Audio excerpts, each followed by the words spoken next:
కరోతి వాచాలం పంగుం లంఘయతి గిరిం యత్కృపాతమహం వందే పరమానంద సాగరం. ఓం సహనావతు సహనౌ భునక్తు సహ వీర్యం కరవావహై తేజస్వినావధీతమస్తు మా విద్విషావహై. ఓం శాంతి శాంతి శాంతి. ఈరోజు 7వ శ్లోకం అండి. కార్పణ్యదోషోపహత స్వభావః పృచ్ఛామి త్వాం ధర్మ సమ్మూఢచేతాః యచ్ఛ్రేయః స్యాన్నిశ్చితం బ్రూహి తన్మే శిష్యస్తేహం షాది మాం త్వాం ప్రపన్నం. అర్జునుడు ఈ శ్లోకంలో చెప్తున్నాడు, అతనుకు ఇప్పుడు తెలిసింది, ఓహో నేను అతి మోహంతో ఏదేదో యోచిస్తున్నాను, ఇది తప్పు అని ఇప్పుడు కొద్దిగా అనిపించింది. 1వ అధ్యాయంలో అంతా పరమాత్మని తిట్టాడు, నువ్వు చేసేది తప్పు, యుద్ధం వద్దు, నీకు అర్థం కావట్లేదు అని. 2వ అధ్యాయంలో కూడా కొద్దిగా తిట్టాడు. అదే 7వ శ్లోకంలో కొద్దిగా జ్ఞానం వచ్చింది. అరే పరమాత్ముడు ఇంత చెప్తుంటేను నాకు అర్థం అవుతా లేదు కదా, నాలో ఏదో తప్పుంది, కొద్దిగా, మళ్ళీ ఎక్కువ కాదు, ఏదో కొద్దిగా మోహం ఉంది, అందుకే నేను ఇలా మాట్లాడుతున్నాను అని అతనికి తెలిసిపోయింది. నాకు చాలా కార్పణ్యం, అయ్యో పాపము అనే భావం ఎక్కువ ఉంది నాకు. అందుకే నేనేం చేస్తున్నాను, యుద్ధం వద్దు అంటున్నాను, పరమాత్మనే నీదే తప్పు అంటున్నాను, అందరూ మంచి వాళ్ళు అంటున్నాను, ఈ యుద్ధం చేస్తే నాకే కర్మ వస్తది, మనము ఆనందంగా ఉండము అని అంటున్నాను అని కొద్దిగా తెలివొచ్చింది. అందుకే పరమాత్మకు ఈ శ్లోకంలో శరణాగతి అయ్యాడు. చూడండి, ఎప్పుడు మనము అంతే, నాదే కరెక్ట్ నాదే కరెక్ట్ అని ఉంటాము, ఎప్పుడూ అలాగే ఉంటది మనకు. ఎప్పుడైనా మన పుణ్యం కొద్ది మనకేదన్నా లేదు, ప్రతి ఒక్కటి నాదే కరెక్ట్ అనుకోకూడదు కదా, ఇది మంచిది కాదు, ఎదుటి వ్యక్తిని నేను అర్థం చేసుకోవాలి కదా అని ఏమన్నా వచ్చింది అనుకోండి, అది మహాపుణ్యం. చూడండి, ఇంకా మహాపుణ్యం ఏంటంటే, ఇలా జీవితంలో మనము అర్జునిలాగా కిందకు వెళుతూ ఉంటాము, పైకి వస్తూ ఉంటాము, సుఖం ఉండదు, ఆనందము ఉండదు. మన పుణ్యం కొద్దీ ఏమన్నా మనకు ఒక గురువు దొరికాడు అనుకోండి, మనలోని ఈ అజ్ఞానాన్నంతా తీసివేస్తాడు. మనకు ఇప్పుడు తెలియటం లేదు, నేను అజ్ఞానంలో ఉన్నాను, నాదే కరెక్ట్ అని మనకు తెలియటం లేదు. ఇప్పుడు అర్జునికి ఎలాగా వచ్చింది చూడండి, అతని మోహం కొద్దిగా పక్కకు వెళ్ళింది, అప్పుడు అనిపిస్తా ఉంది, పరమాత్మ ఏమనుకోవద్దు, చూడు ఎంత బాగా పరమాత్మ అంటున్నాడు. నాకు ఈ అతి వ్యామోహంతో ఏం చేయాలో తెలియట్లేదు,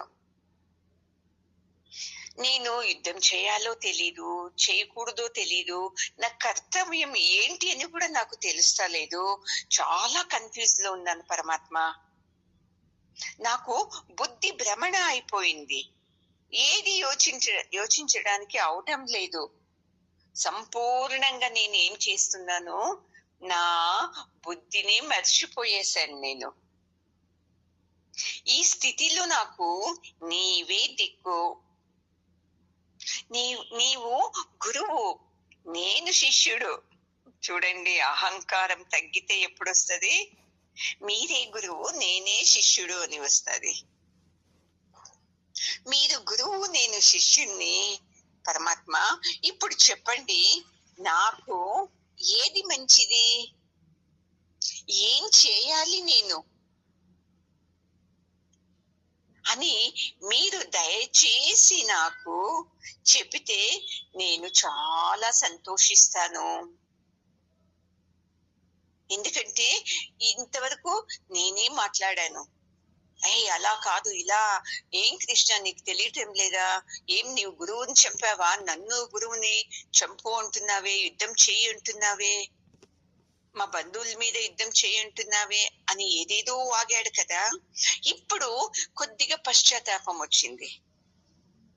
అందుకే ఇప్పుడు తెలుసుకున్నాడు, లేదు నేను చేసేది తప్పు అని. పరమాత్మనికి నీవు ఈ గురువు, నేనే నీ శిష్యుణ్ణి. మొదటంతా స్నేహితుడు అనుకుని చాలా క్లోజ్ గా ఉన్నింది.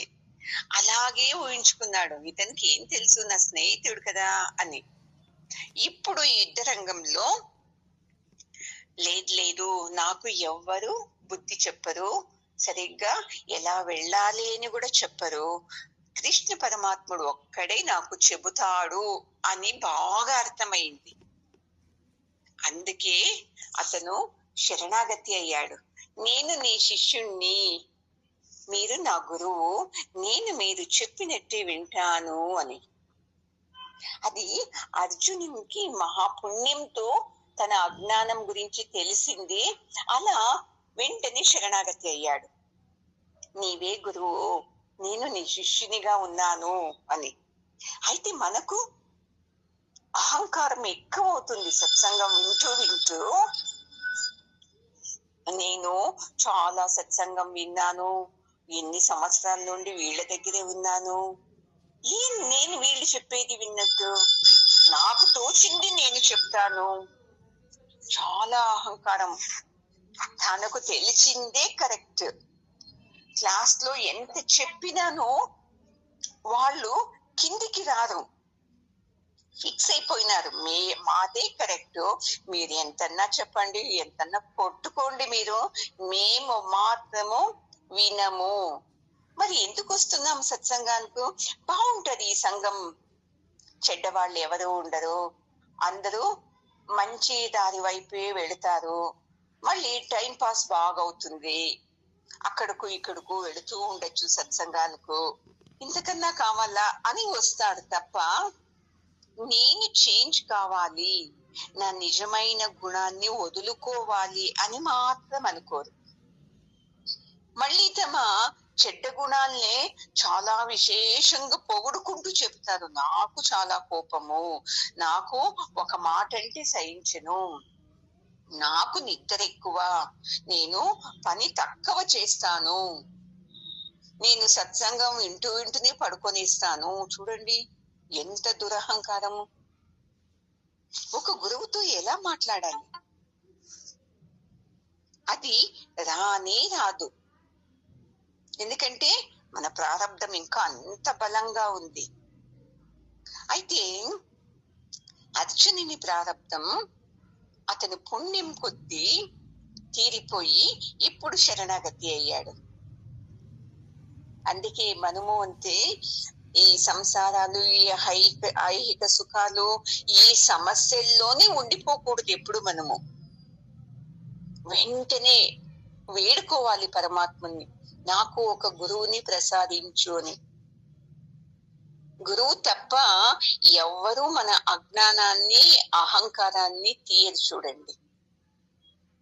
అయితే కొంతమంది ఉంటారు మందబుద్ధి వాళ్ళు, వాళ్ళది అహంకారాన్ని తీయటానికి కానే కాదు. చూడండి, వాళ్ళ పుణ్యం ఇంకా ఎన్ని జన్మలో ఎత్తిన తర్వాత వాళ్ళ అహంకారము తీరుతుంది.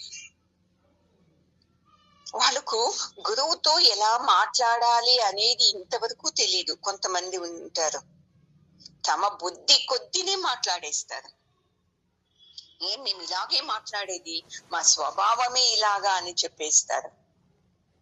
శరణాగతి అసలు ఉండదు వాళ్లకు. చెప్పాను కదా, ఏదో మంచి సంఘం, సత్సంగం అని పట్టుకున్నారు తప్ప నేను చేంజ్ కావాలి, నా గుణాదిల్ని వదులుకోవాలి అని లేదు మనకు. అయితే అర్జునునికి వచ్చేసింది. చూడండి, నేను ఈ వ్యామోహంతో ఇలా వర్తిస్తున్నాను కృష్ణ పరమాత్మ, అది తప్పని తెలుస్తా ఉంది నాకు. ఇది దోషము, ఇది నా దౌర్లభ్యం నుండి నేను ఇలా మాట్లాడుతున్నాను అని తెలుస్తా ఉంది నాకు. అందుకే నేను నీతో వేడుకుంటున్నాను. నాకు ఏది మంచిది, ఏది చేయాలి, ఏది చేయకూడదు అని నీవే చెప్పు. ఎందుకంటే నిన్ను గురువుగా స్వీకరించాను అని ఇప్పుడు అర్జునుడు శరణాగతితో ఈ మాట అంటున్నాడండి. అయినాను కొంతమంది మూర్ఖులు ఉంటారు, ఓ కృష్ణుడు ఏం పరమాత్ముడా, ఒక వ్యక్తి కదా అంటారు. చూడండి, ఎప్పుడైతే కృష్ణుని ఒక వ్యక్తి కదా, అతని మాటలు వినాలి కదా, ఇవన్నీ మన అహంకారం మాటలు. ఎప్పుడు ఒక నిజమైన శిష్యుడు గురువులో ఉన్నతాన్ని గుర్తిస్తాడు, ఎలా మాట్లాడాలో తెలుసుకుంటాడు, ఎలా శ్రద్ధతో ఎలా వినయంతో మాట్లాడాలో తెలుసుకుంటాడు.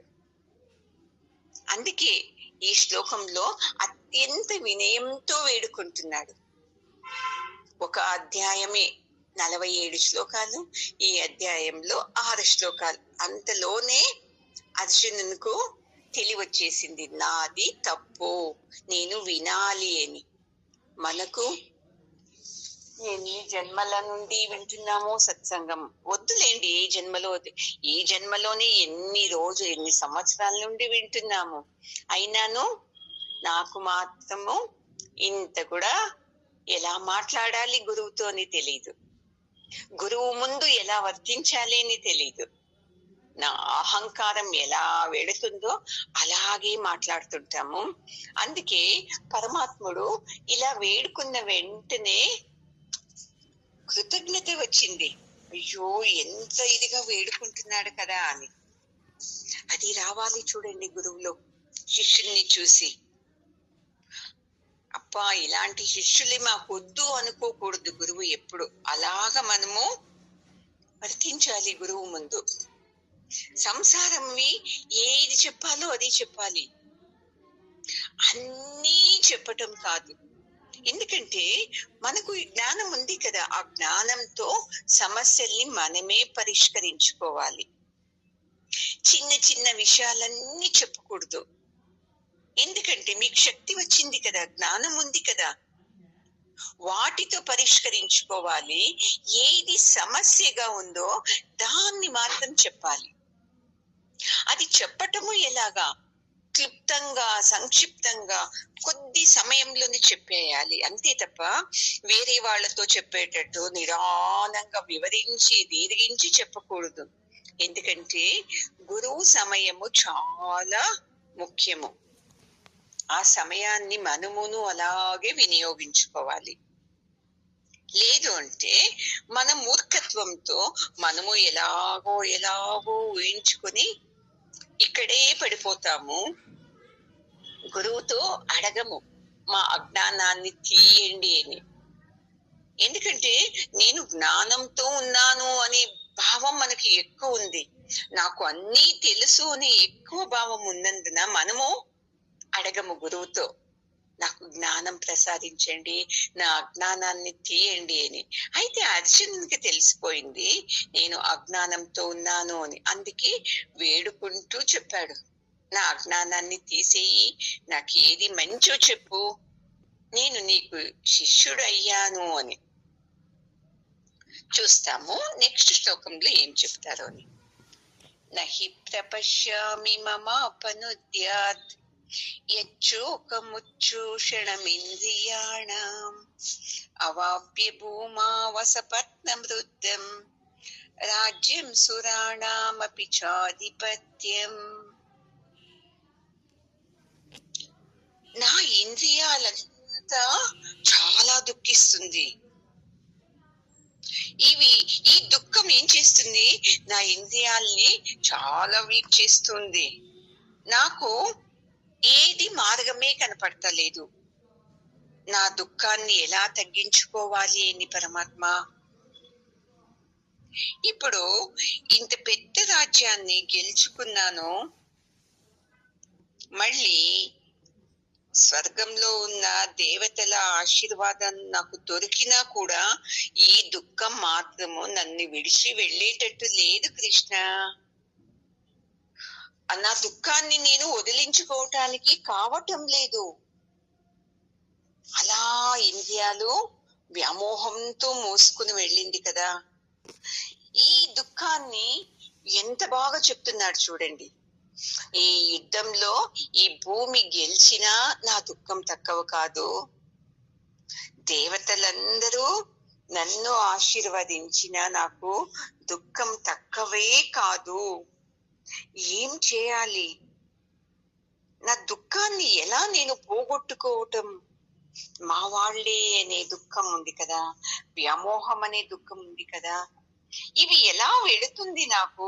దయచేసి నీవు చెప్పు అని చాలా దుఃఖిస్తున్నాడు చూడండి. శరణాగతి అయిన తర్వాత అంతకుముందు ఏం చేశాడు? తాను పరమాత్మకు ప్రశ్న మీద ప్రశ్న వేసి అడిగాడు. ఇప్పుడు నేను నీ శిష్యుడిని కరుణించు అని తన దుఃఖాన్నంతా వెళ్ళగక్కుతూ ఏడుస్తూ ఉన్నాడు చూడండి. ఇది రావాలి చూడండి. మన తప్పు మనకు తెలిసిన తర్వాత మనము ఇలాగే శరణాగతి కావాల గురువు దగ్గర. ఒకటి గురువుతోనూ శరణాగతి కావాలా, మళ్ళీ ఇంట్లో వాళ్ళలోనూ మనం శరణాగతి కావాలి చూడండి. ఎందుకంటే మనకేం తెలుసు? నేనే కరెక్ట్, మా ఆయన సర్లేడు, మా ఆవిడ సర్లేదు, మా అత్త సర్లేదు, నా కోడలు సర్లేదు, ఇవన్నీ చాలా బలంగా ఉంది మనకు. భగవద్గీత వింటూ వింటూ అరే అందరినీ సర్లేదు సర్లేదు అంటున్నాను కదా, నేను సరిగ్గా ఉన్నానా అని చూసుకోవాలి. అప్పుడు మనకు శరణాగతి వస్తూ ఉంటది. లేదు అంటే శరణాగతి రాదు. నేను కరెక్ట్ ఉన్నాను కదా, మా ఆయనకు ఎంత చెప్పినా అర్థం కాదు, ఊరికి వేస్ట్ వాళ్ళు ఉంటారు కొంతమంది. కొంతమంది మా ఆవిడకి ఎంత చెప్పినా అర్థమే కాదు, అలా పెరిగేసింది వాళ్ళ ఇంటిలో, వేస్ట్ ఆమె అని కొంతమంది అంటారు. ఒకరి మీద ఒకరు నీవు సర్లేదు నేను సర్లేదు అని. అందుకే ఎప్పుడైతే మనకు ఈ శరణాగతి, అవును వాళ్ళ మాట కూడా విందాము ఏమవుతుంది ఇప్పుడు అని వచ్చింది అనుకోండి, అప్పుడు మనలో అహంకారం కలుగుతుంది. ఇంత వయసు అయింది, నేను చిన్నప్పటి నుంచి ఇలాగే మాట్లాడేది, నా స్వభావమే ఇలాగే అంటే చేస్తావు నువ్వు, నరకానికి వెళ్ళేది మనము. ఎవరిలో కోపం ఉంటుందో అహంకారం ఉంటుందో వాళ్ళు ఎప్పటికీ స్వర్గ ద్వారాన్ని కూడా చేరుకోలేరు. వాళ్ళు వెళ్ళేదే నరకానికే. బాగా అర్థం చేసుకోండి. మీలో ఎంత వినయము, శరణాగతి, శ్రద్ధ వస్తారో చూడండి, అప్పుడు నరకానికి వెళ్లే దారి మూసుకుంటది, స్వర్గానికి వెళ్లే దారి తెరుచుకుంటది. అందుకే మనం ఎప్పుడు అంతే, మన మనసు ఆధ్యాత్మంలోనే ఉండాలి. ఇంట్లో ఏదే పని చేస్తూ ఉండండి, గురువు మాటనే జ్ఞాపకం వస్తూ ఉండాలి. ఇలా చెప్పారు కదా, అలా చెప్పారు కదా అని. ఇక్కడ సత్సంగం వింటూ మ్యూట్ చేసుకొని మీరు పనులు చేసుకొని వింటే ఏమో వెళుతుంది మీ చెవుల్లోకి, ఏది వెళ్ళదు. ఊరికే తర్వాత చెప్పేది బాగుంది సత్సంగము అని. అయితే మీరు ఏం చేస్తామంటే పనులు చేసుకొని మ్యూట్ చేసుకొని ఉంటే ఏది వెళుతుందండి మీకు? కానీ కాదు. పోనీ తర్వాత రికార్డు వింటారా? ఎందుకంటే అక్కడ తిరగటము, ఇక్కడికి వెళ్ళటము, ఇంట్లో పనులు, ఇదే సరిపోతుంది కదా. బాగా తెలుసుకోవాలి, సత్సంగంకి ఏదో టైం పాస్ కాదు, నా జీవితంలో ఇది ముఖ్యమని రావాలి. సత్సంగం విన్నప్పుడు అలాగే అనిపిస్తుంది.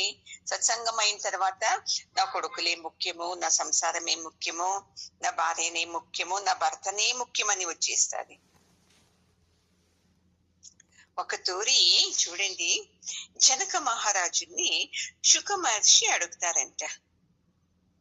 ఈ జనక మహారాజా, ఇంత అద్భుతమైన రాజ్యం కదా నీది, అయినాను నీవు ఇవన్నీ అనుభవించకుండా నీకు ఎలా వచ్చింది ఆధ్యాత్మంలోకి మనసు? ఎందుకంటే నీవు రాజు, అన్ని భోగాలు అనుభవించుకుంటూ ఆనందంగా ఉండొచ్చు, అయినా నీవు చూస్తే సత్సంగానికి ప్రాముఖ్యత ఇస్తావు, మీ గురువుకే ప్రాముఖ్యత ఇస్తావు అని అడుగుతారంట. అప్పుడు జనక మహారాజు మునిని తన శయ్యాగారంలోకి పిలుచుకొని వెడతారంట. చూసిన వెంటనే, అబ్బా ఎంత బాగుంది మీ శయ్యాగారము, ఆ పడక అవన్నీ చూసి చాలా ఆశ్చర్యం అవుతుందంట. ఎందుకంటే వీళ్ళు మునులు కదా, అవన్నీ చూసిండరు. ఎంత బాగుంది కదా అన్నప్పుడు అప్పుడు జనక మహారాజు చెప్తారంట, మహర్షి శుకముని పైకి చూడండి కొద్దిగా అని. తను ఏదో ఉందిలే పైకోని చూస్తారంట. పైన 2 పెద్ద పెద్ద కత్తులు కట్టారంట. అవి కిందికి వాళ్తూ ఉంది అంట. నేను ఈ పడక మీద పడుకున్నాను, నా దృష్టి పైనే ఉంది. ఆ కత్తులు ఎప్పుడు కిందికి పడిపోయినా నేను చనిపోతా కదా, అలాగే నేను అంతే ఈ రాజ్యాన్ని ఎలా చూస్తున్నానంటే, నాకే శక్తి ఉంది, నేను ఈ రాజ్యాన్ని పాలిస్తున్నాను అని అనుకోను. మహర్షి నాకన్నా బలవంతుడు వచ్చి యుద్ధం చేశాడంటే ఈ రాజ్యం వెళ్ళిపోతుంది, ఈ భోగాలన్నీ వెళ్ళిపోతుంది. సత్సంగం ఒకటే ఎప్పుడూ ఆనందాన్ని ఇచ్చేది అని నేను ఇంత రాజ్యం ఉన్నాను, నా మనసుని ఈ ఆధ్యాత్మంలో పెట్టాను అని అంటారంట. చూడండి, మనము కొడుకు ఏదో తిట్టాడు అనుకోండి, నేను మీ మీద కోపం తెచ్చుకొని మీ మీద వ్యామోహమే పెట్టుకోను, నా మనసంతా సత్సంగంలోనే పెట్టుకొనిస్తాను అని అంటాము. మళ్ళీ 2-3 రోజుల తర్వాత బాగా మాట్లాడాడు కొడుకు అంటే, అయ్యి సత్సంగ కింద నా బిడ్డలే ముఖ్యము అని మనసు మళ్ళీ అటువే వెళ్ళిపోతుంది. చంచల స్వభావము. మనకు సంసారమే సత్యం అనే భావం ఉంది తప్ప గురువు సత్యము, సత్సంగం సత్యము, ఈ ఆధ్యాత్మ విద్య సత్యము అని ఎవరికన్నా వచ్చిందా అండి? లేనే లేదు. మీకు చెప్పాను భజగోవిందం చేసేటప్పుడును, ఈ జనక మహారాజుంటేనే అతను 15 రోజులు రాజ్యభారం చేస్తాడంట. మళ్ళీ 15 రోజులు గురువుని పిలుచుకొని వచ్చేది. గురువు సేవ. సైనికులు ఉన్నారు, ఇంట్లో పని వాళ్ళు ఉన్నారు కదా, వాళ్ళు ఎవరితోనూ సేవ చేసేకి వదలడంట.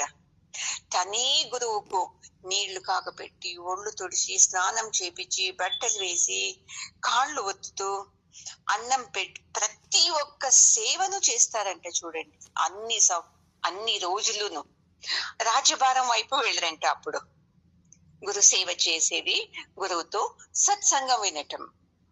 చూడండి, మనము ఒక సత్సంగానికి రావాలంటే ఎన్ని మేషాలు వేస్తాం.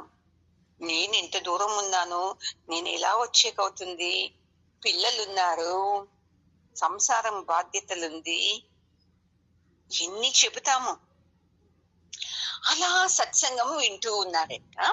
సైన్యాధికారి వచ్చి చెప్తాడంట, మహారాజా పక్క దేశం వాళ్ళు మన దేశం మీద దండెత్తి వచ్చారు యుద్ధానుకోని. అప్పుడు ఏమంటాడు తెలుసా జనక మహారాజు? కాదుపా, నువ్వు నాకు కాదు చెప్పాల్సింది, సైన్యంలో పెద్ద అతను ఉన్నాడు కదా, అతనుకు చెప్పు, అతను యుద్ధం ఎలా చేసేది అవన్నీ సైన్యాల్ని పిలుచుకొస్తాడు తప్ప సత్సంగం వినేటప్పుడు ఇలాంటి సాంసారిక విషయాలు నాకు చెప్పకు అని పంపించేస్తాడంట. అలాగే సత్సంగం వింటూ ఉంటారంట. మళ్ళీ ఇంకా ఎవరో ఒక ప్రజ వచ్చి, ఇంకా రాజు చేతలో ఊరి వాళ్ళంతా వింటున్నారు కదా సత్సంగము, అయ్యో మీ వాడలో ఒక గుడిసెకు నిప్పంటుకుంది అని చెప్తాడంట. అది విన్న వెంటనే చూడండి, ప్రజలందరూ వెళ్ళిపోతారంట. అయ్యో మా ఇంటికి ఏమైందో, మా ఇంటికి ఏమైందో అని. చూడండి ఎవరి మనసు ఎంత ఉన్నతమని. తన రాజ్యాన్నే కబళిస్తున్నారు అన్నాను జనక మహారాజు, కొంచెం కూడా చంచలమే కాలేదు మనసు. యుద్ధం చేయమనండి, సైనికులు ఉన్నారు కదా, నాతో ఎందుకు వచ్చారు అని చెప్పేశాడు. ఏదో ఒక గుడిసెకు నిప్పంటుకుంది ఏంటిను, అయ్యో మా ఇల్లు, మాది పెద్ద ఇల్లు, ఆ గుడిసెకు అంటుకుంటే మాకేమవుతుంది అని విచారణ కూడా లేకోకుండా ప్రతి ఒక్కరు పరిగెత్తుకొని వెళ్ళిపోతారంట.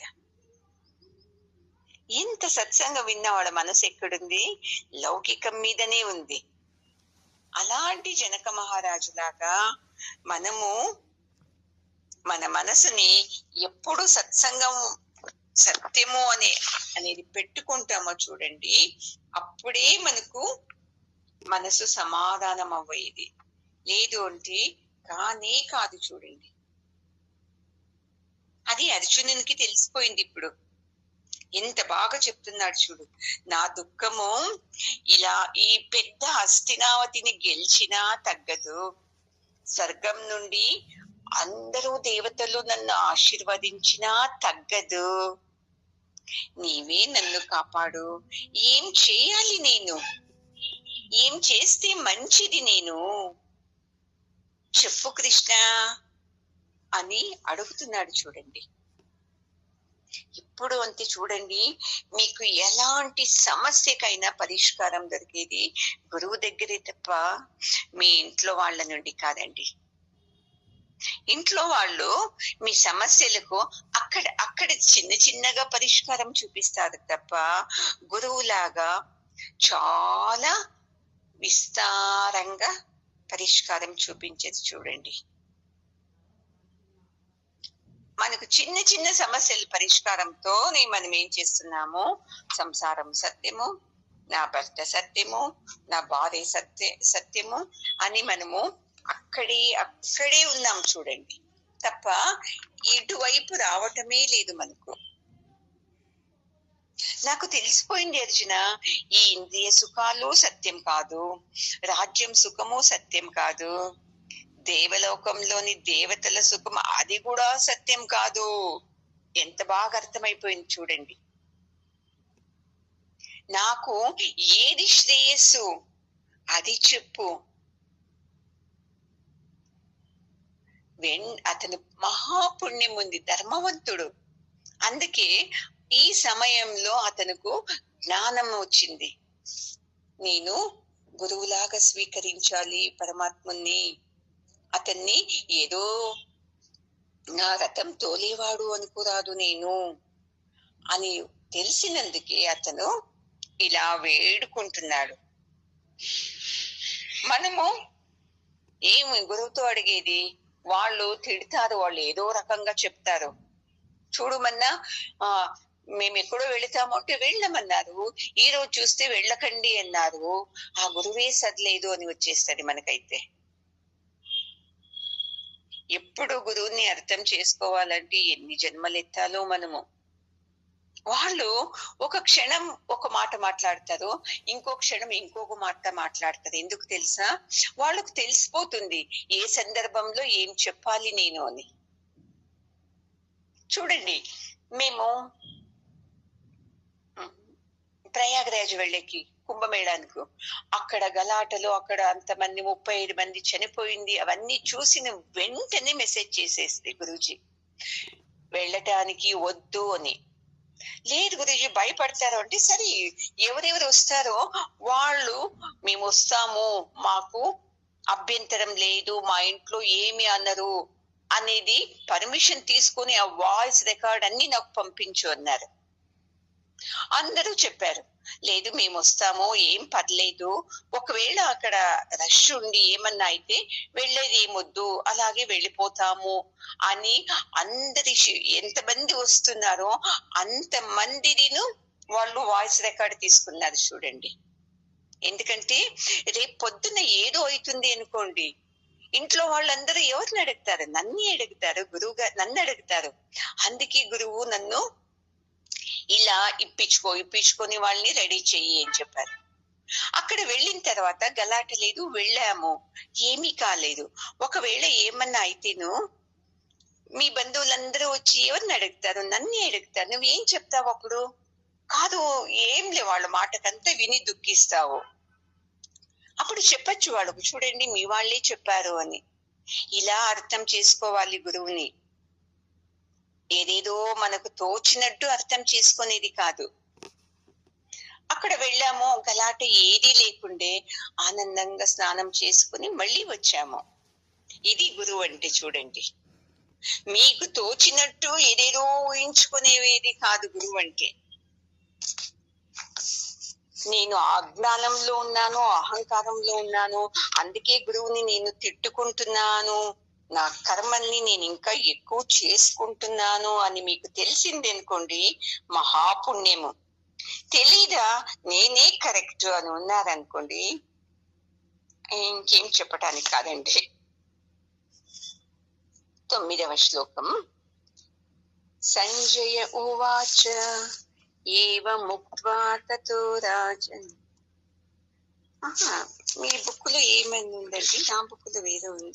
ఋషికేశం గుడాకేశ పరంతప నయోత్స్య ఇతి గోవిందం ఉక్త్వా తూష్ణీం బభూవః.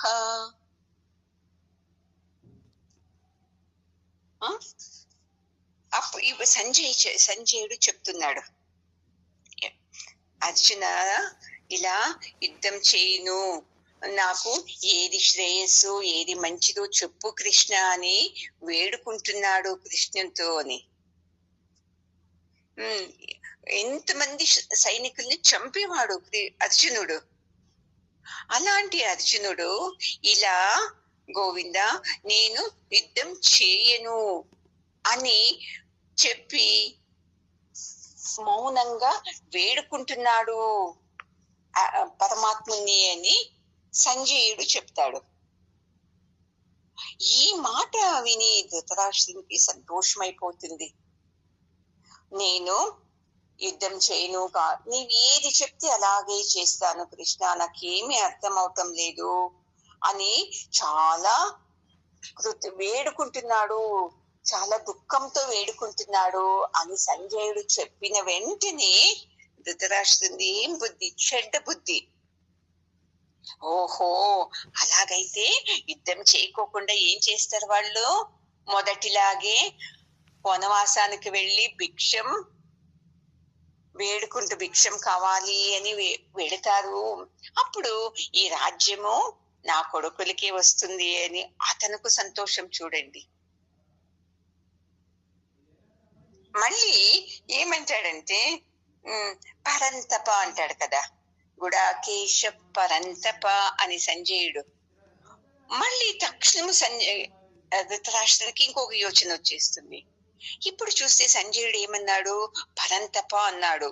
అంటే శత్రువుల్నే పరితాపించేవాడు, శత్రువులకే భయం కలిగించేవాడు అని అంటున్నాడు కదా. ఒకవేళ ఏమన్నా కృష్ణుని మాటలతో విని వద్దు యుద్ధం చేస్తాను అంటాడో ఏమో, అప్పుడు మాకు ఈ రాజ్యం దొరకదు కదా, ఇలాగాను యోచిస్తున్నాడు చూడండి. మన బుద్ధిని ఇలాగే, ఎవరికైనా ఏదైనా చెడ్డదైతే అమ్మో నాకు మంచిదైంది, ఆమెకు అలాగే కావాలి, ఎందుకంటే ఆ రోజు నన్ను ఏమో అనింది, అందుకే పరమాత్ముడు మంచి శాస్తి చేస్తున్నాడు అనేస్తాం. మిమ్మల్ని ఏదో అంటే వాళ్ళకి ఏదో సమస్య వస్తే నీవేమనుకుంటున్నావు? నన్ను ఏదో అన్నారు, నాకు ఆ రోజు ఏమో సమస్య ఇచ్చారు, అందుకే ఇప్పుడు వాళ్ళు అనుభవిస్తున్నారు అని మనం అనుకుంటాం. తప్పండి అది. మిమ్మల్ని అన్నను కాదు, మిమ్మల్ని అనుకున్నాను అంటే వాళ్లకు ఆ టైంలో ఏమి సమస్య రావాలో అది వచ్చే వస్తుందండి. బాగా అర్థం చేసుకోవాలి.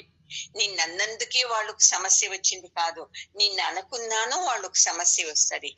వాళ్ళ ప్రారంధంలో, ఎవరి ప్రారంధంలో లేదండి సమస్యలు, సంతోషము. అప్ డౌన్ అవుతూ ఉంటాము. అలాగే వాళ్ళకు అప్ డౌన్ అయినప్పుడు నన్ను అన్నందుకే పరమాత్ముడు వాళ్ళని శిక్షించాడు అని మన అహంకారం మనకు చెప్తుంది. అది తప్పు. బాగా అర్థం చేసుకోవాలి. ప్రారబ్ధం అనేది ఎవరిని వదిలిపెట్టదు. నా ప్రారబ్ధంలో నేను ఒకరిని హింసించాను, అందుకే ఇప్పుడు వాళ్ళు నన్ను హింసించారు అనే తెలివి రావాలి. చూడండి, మీకు అలా వచ్చింది అంటే ఈ సత్సంగం జ్ఞానము మీలో వెళ్ళింది అని అర్థము. లేదు వాళ్ళదే తప్పు, వాళ్ళు అలా చేయకుండా ఉండాల్సింది అన్నారంటే మీకు ఇంకా ఈ సత్సంగం జ్ఞానము లోపలకు వెళ్ళలేదు అని అర్థమండి. ఈ సంజయుడు చెప్పిన ఈ 2 మాటలతోనూ మొదట సంతోషించాడు ధృతరాష్ట్రుడు. అమ్మో, యుద్ధం వద్దంటున్నాడు కదా, పోనీయప్ప, నాకే మా బిడ్డలే అనుభవించని అని.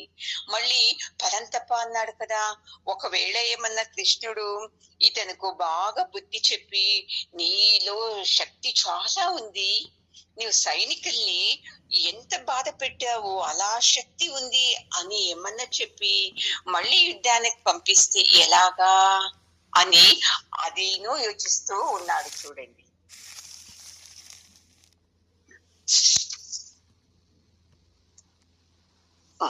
పదవ శ్లోకం.